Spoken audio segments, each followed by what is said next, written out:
জুলাই পদযাত্রা হচ্ছে নতুন দেশ করার জন্য। গত বছর 2024-এ আমরা জুলাই গণ অভ্যুত্থান করেছিলাম, যেখানে স্বৈরাচারী ফ্যাসিস্ট হাসিনা সরকারের পতন ঘটেছিল। স্বৈরাচারী হাসিনা দেশ থেকে পালাতে বাধ্য হয়েছিল।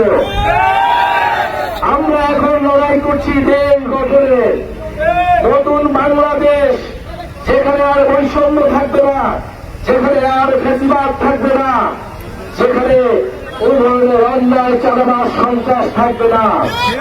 প্রিয় বন্ধুগণ, এই কারণে যুব সমাজকে এগিয়ে আসতে হবে।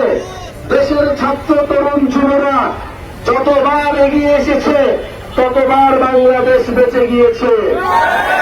2024-এ এই ছাত্র যুব তরুণরাই দেশকে রক্ষা করেছে, স্বাধীনতাকে রক্ষা করেছে।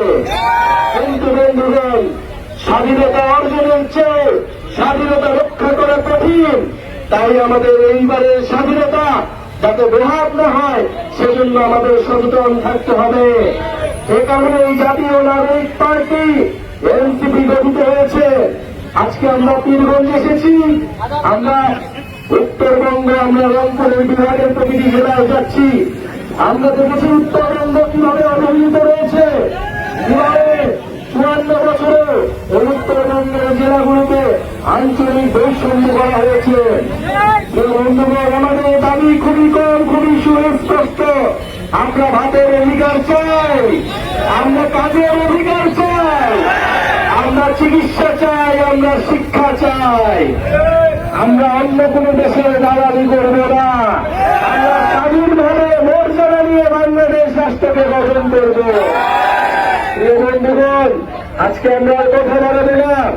আমরা আজকে আপনাদের কাছে এসেছি, ওয়ারও নিয়ে যাচ্ছি, যে উদ্দেশ্যে আমাদের শহীদরা, আমাদের আহতরা লড়াই করেছিল, সেই স্বপ্ন পূরণে জাতীয় নাগরিক পার্টি মাঠে থাকবে, আপনাদের পাশে থাকবে। আপনারা আমাদের প্রতি আস্থা রাখুন। বাংলাদেশে 54 বছরে আপনারা বহু দল দেখেছেন, বহু রাজনীতিবিদ দেখেছেন, গত 16 বছরে আপনারা বহু রাজনীতি দেখেছেন, কিন্তু আপনাদেরকে মুক্তি দিয়েছিল এই ছাত্র তরুণরা। ছাত্র তরুণদের উপরে ভরসা করুন। যদি আমরা ভুল করি, আমাদেরকেও সমালোচনা করুন।